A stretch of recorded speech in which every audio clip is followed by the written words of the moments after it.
All right, so I've been meaning to film this for a while, and today is the day we're going to talk about it. So, I have been wanting to make videos and various creative projects for a very long time, and there are certain things artistically that I did when I was younger that weren't necessarily followed up with and encouraged as hobbies, so they weren't things that I continued with. And a lot of that is because of kind of the compartmentalization of self expression and various social expectations that we're put to. And I feel like culturally, that's something that has shifted.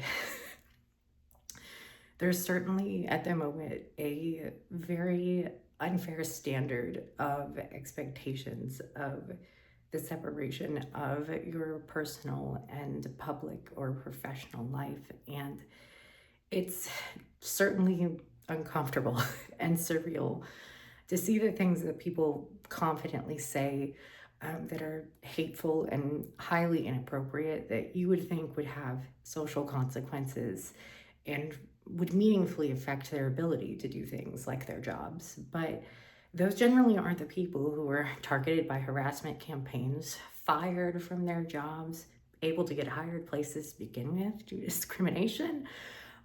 Those aren't the people that are struggling with that. It's people who are weird. And one of the biggest things that I am trying to instill in myself and in people in my communities and my friends is it's infinitely better to be weird than to be hateful. And I don't really understand.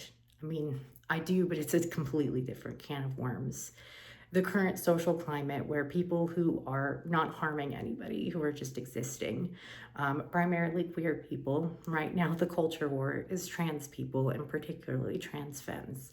But, like, why? We've revived the culture war on furries. Like, we all just watched the episode of CSI from like 2002. Why? Like, people are very obsessed with policing self expression and things that make them uncomfortable, but are ultimately completely harmless and things that you don't have to participate in if you don't want to. And that means you're going to see people in public who look like and do things that you don't personally agree with as your self expression.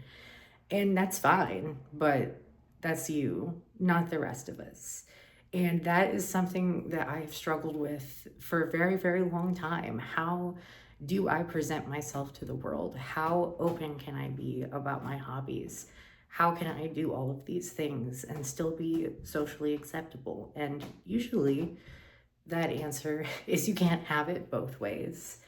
And at a certain point, I realized I stopped wanting to have it both ways because it's not worth it. It's really not worth it to be constantly in this state of anxiety and paranoia, waiting for the other shoe to drop about things that I'm interested in, things that I like, things about my personal life, details about my hobbies and my conflicts and my sexuality and things like that. And I don't want to live in that world. And I'm lucky enough to be a person who is relatively safe being able to open up about these things and equipped to kind of deal with the consequences that can come with it that aren't deserved but are certainly kind of expected in our political climate. I really strongly feel like I have occupied this kind of double life for a very long time. And there's many different factors that go into that that I could really go into on a whole different tangent. That's a story for a different day because we're not trying to make this one a downer, all right? But for me, I grew up extremely isolated for a variety of reasons, being homeschooled or in online schooling, being in a very rural area, having a family structure that was a little bit non-traditional in certain ways that kind of limited my ability to socialize a little bit, just due to the availability of people to even get me places. It was certainly a thing that led to me kind of compartmentalizing and going elsewhere because of things that weren't safe to express necessarily as often in my communities around family, things like that, without it at minimum being embarrassing and weird, and at worst being something that's going to get you actively ostracized from your peers, which I will say being homeschooled is a whole different story for another day. But I'm more talking about the isolation of being different and you not realizing yet, which for me that's on multiple levels, but again, different tangent. I was that kid that when I was young, I would like wear a tail in public and stuff. And to some degree, I was allowed to do that, but it was always weird. It was always the weird thing. And, since I'm a little bit older to have missed the big autism diagnosis boom in young children, that wasn't stuff that my parents and family necessarily knew about until I was pretty much an adult.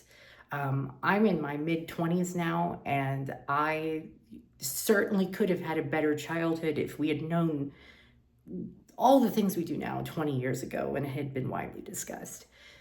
But I wasted a lot of time in my teenage years and in my early 20s trying to compartmentalize these different types of myself and isolate them between the online kind of sphere and then what was acceptable in the real life sphere, despite the fact that online is real life. Always has been. It is reflective of real life. There are physical servers and data centers that hold all of this. And it's real. The people you talk to are real. They're real people with real opinions. And certainly there's a culture on the internet of being deliberately disingenuous, but that also exists in real life. Those are people. They've always existed. It's just you have a much wider access to a public forum for people to act in those ways, including the perceived anonymity, which is more so what I'm trying to get into and shed to a degree. Now, there are certain expectations of professionalism and the separation of your, personal and kind of professional presence that are 100% understandable, but there are certainly a ton of double standards in that, particularly for women, particularly for anybody who's any flavor of gay or trans or even just a little bit quirky sometimes with what they're into.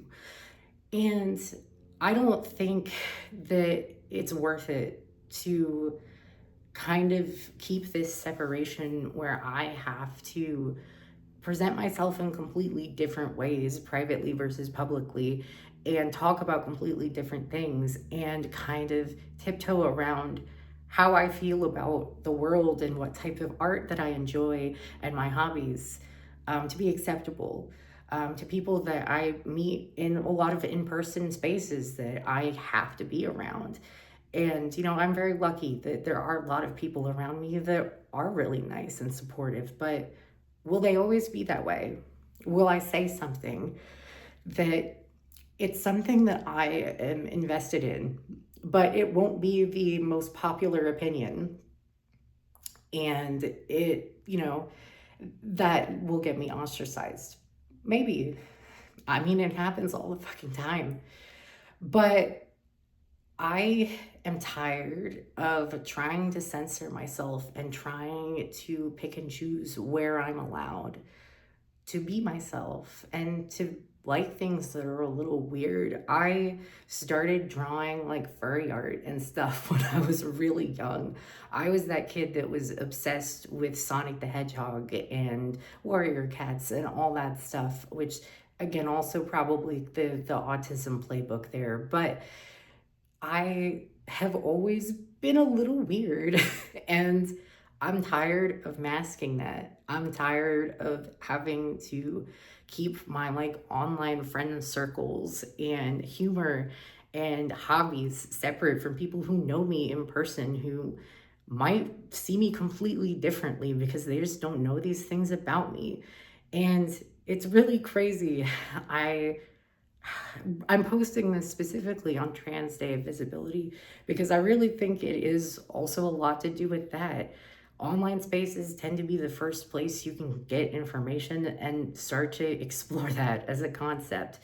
And that was definitely the case for me long before I had any language to really describe my experiences more specifically. I started using different names and things like that online pretty much as soon as I had any sort of online presence that wasn't just a Webkins account or something. And that's really important to me. And that identity, even if it's the online one with a different, name and things like that, it's still you. It's still me. I know that a lot of people in real life know me by different names and nicknames, and then friends online know me by different names and nicknames, and there's definitely overlap there. And there's definitely things that you can see how they're linked, but there's so many different aspects of me that people know one part and they don't know the rest. And while not everybody needs to know every little tidbit, I also am tired of being scared and paranoid about people knowing the tidbits that maybe would be a little more embarrassing because they shouldn't be.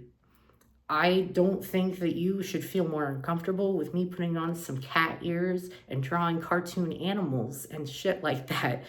I don't think you should feel more uncomfortable with that than people in your communities very openly spouting hateful things with full name, job, title, etc. attached. And I see that every single day.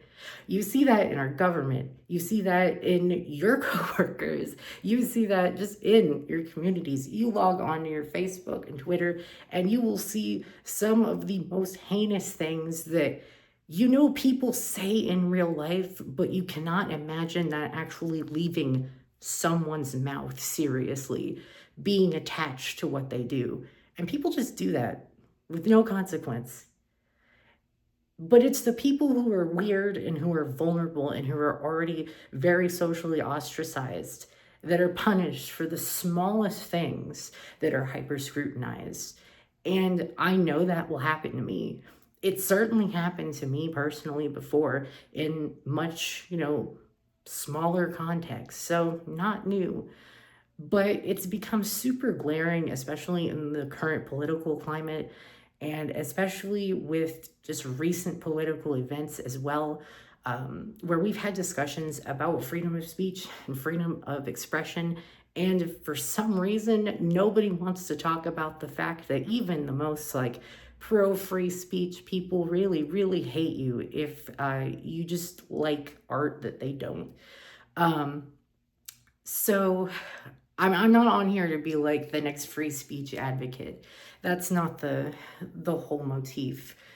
My thing is I want to share being happy in the weird shit that I like because I like weird nerdy shit and things that are embarrassing, and I don't want those things to be just waiting for the other shoe to drop, waiting to be outed aspect of me. I'd like to be able to talk about them in spaces for that and people not be weird about it, which is a lot to ask. I get that.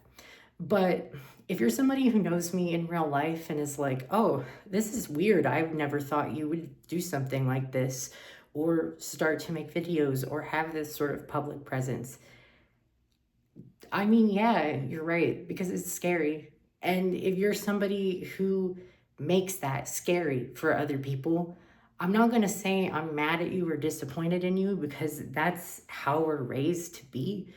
But I do think it's something that you could stand to examine. And if you want to stick around and see the things I have to talk about, which mostly aren't going to be heavy topics, I really just want to make videos about video games and silly nerd shit.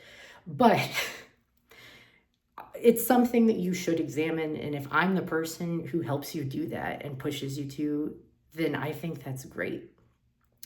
I think a lot of people don't have the humility to examine their biases when people they love make them confront them because you're gonna have the weird cousin.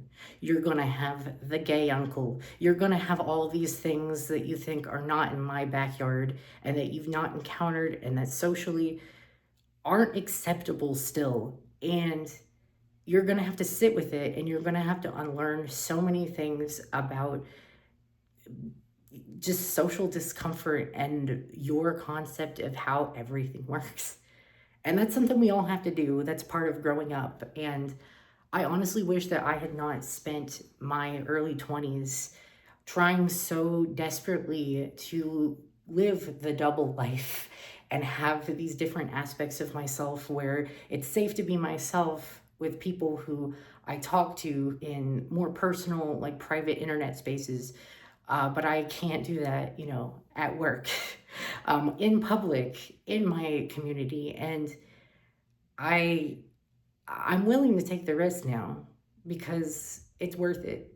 Because it's worth it to be happy and joyous, and especially as someone who's become increasingly ill for the past like couple years and has had to think a lot about just mortality and quality of life and you know the proximity to just everything, the proximity of death, sometimes much closer than others. And sometimes you just see things and think about things, or you just have that moment where you're really, really just, it clicks that something has to change and nothing else is going to make you happy.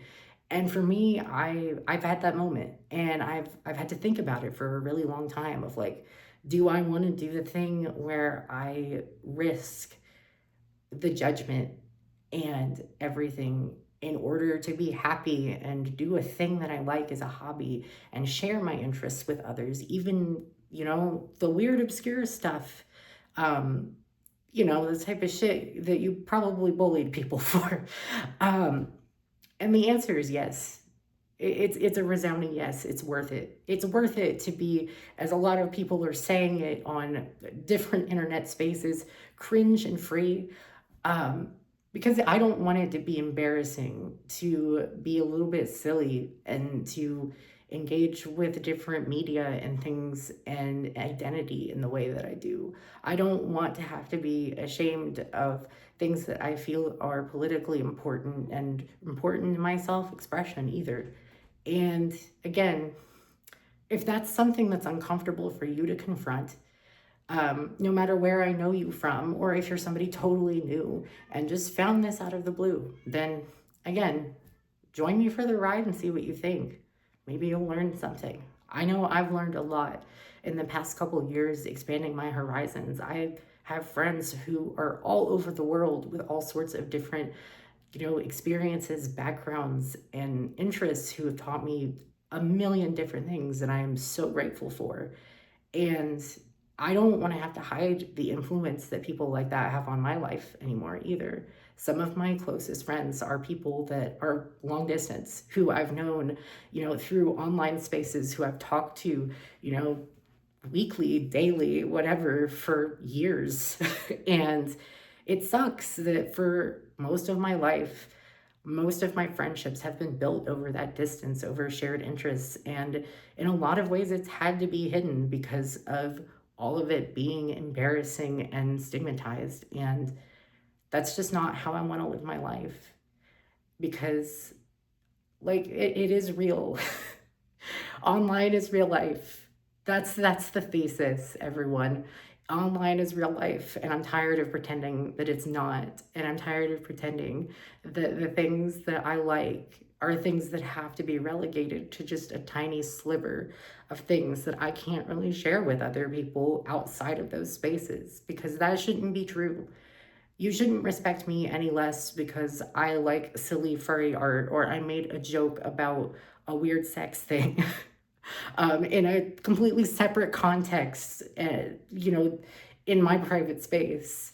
Because we don't really have a whole lot of privacy with the increasing expectation of, giving your ID to social media to even access adult content or just basic features. And with increased tracking and just linking our real names to basically everything, I kind of just don't care.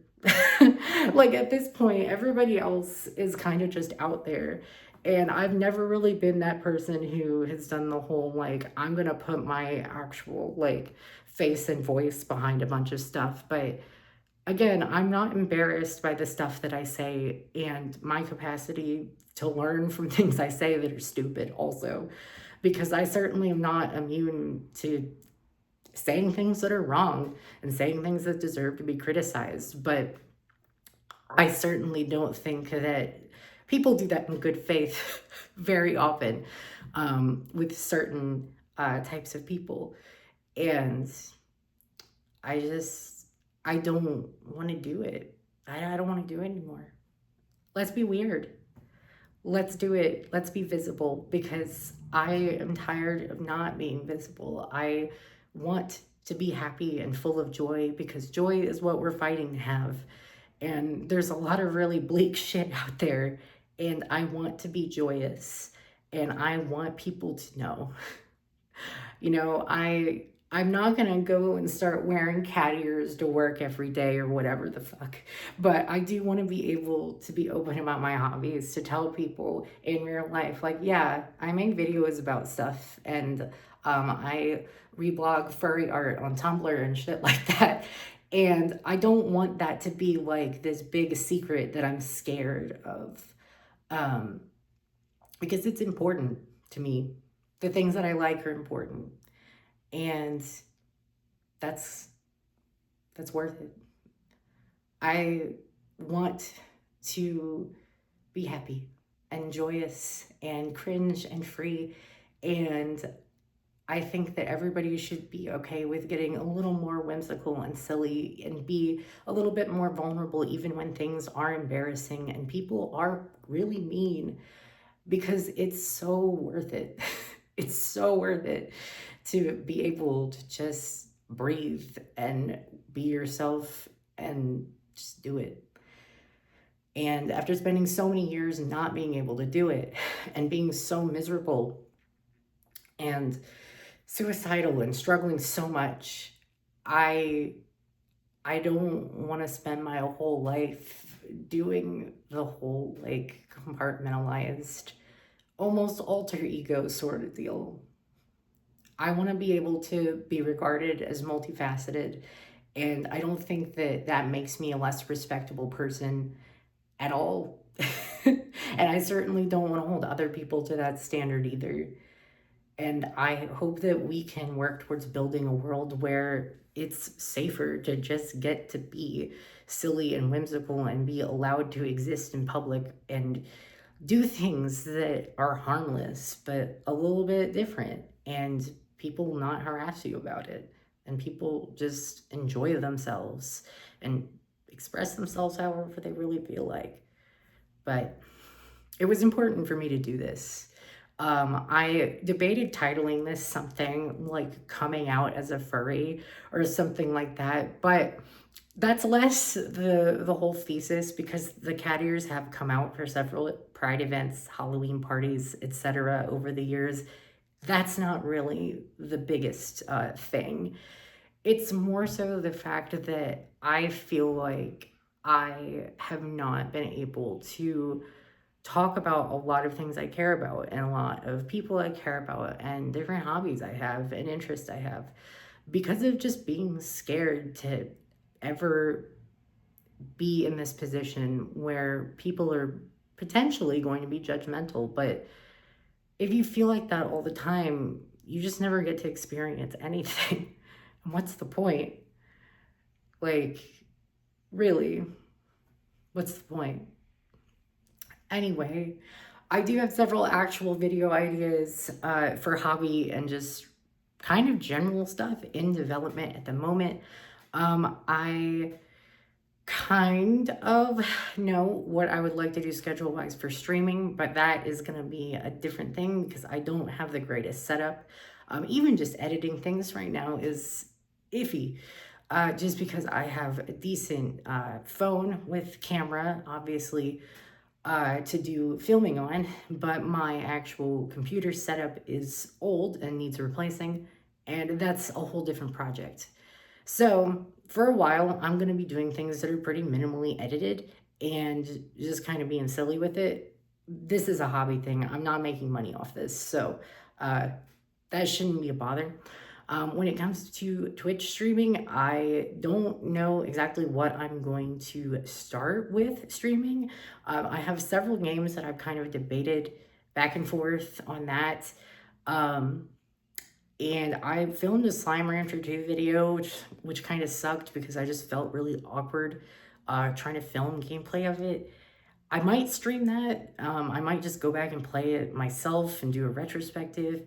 I have some collectibles that I'm about to get access to out of some storage from my mom, and that's really exciting. So I was thinking I'll either do a like unboxing video of those or just stream on Twitch when I'm able to go through them. I've got like a huge thing of My Little Ponies and Littlest Pet Shop figures from early 2000s to early 2010s, that kind of whole era. Um, so if you're a collector of those sort of things or just like looking at them, that's something to be looking out for. Um, Otherwise, I'm just kind of chilling. And as I get ideas for things, they'll get posted. I also write things and do art that I would like to share. Eventually, the room that I'm in right now is going to be a studio for kind of all of that, for art, for filming videos. We've got bookshelves kind of on the walls. We did not put those there, but we're going to use them. But it's a work in progress. We just moved a couple months ago, and I'm very lucky to have this type of space for being able to create things because I did not have a good space to before, and I'm very excited. And I'm very excited. I'm at a point where I feel more comfortable being like, I'm going to put face and voice attached to the things I enjoy and be willing to discuss them more with all sorts of different people that I know and want to know. Um, so, yeah, welcome.